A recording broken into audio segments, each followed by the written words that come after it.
This is a little bit different video on doing the lower ball joint on a 2001 Pathfinder. There's quite a few helpful videos on YouTube, and I just thought I would look at it from a different angle here.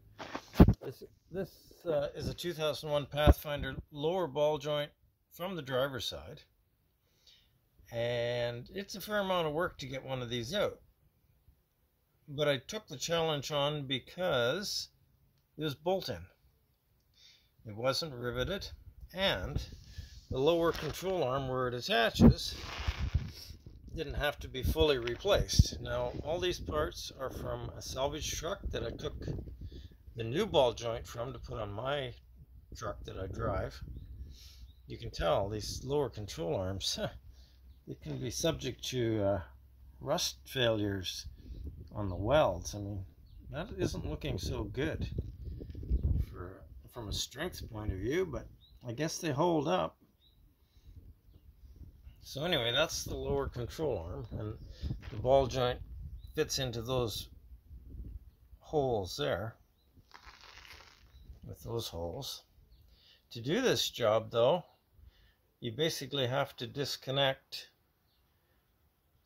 the spindle. It's from four-wheel drive, so this is the front axle, and that's the shaft and the bearing, or the shaft hole and the bearing for the front drive shaft on the driver's side here. So the bearing rides right there, and then this here spline fits into that little piece over here, which bolts to the front of the hub or the spindle. And there's bolts or nuts there that you have to undo, and the cap. The biggest problem I had was taking this nut off. That happened to be 1 1/16", and I just don't happen to have that size socket. I tried a 1 1/8" 12-point socket, and you can tell it just spun the corners off. So I had to get 1 1/16" 6-point socket, and the impact gun took that off, and the sledgehammer banged that tapered shaft out of the bottom of the spindle here. This is a taper fit. It's absolutely necessary to remove this front drive shaft, and it's absolutely necessary to disconnect the spindle from the strut. So there's 2 bolts there, which can be a real pain to do if they're rusted in there.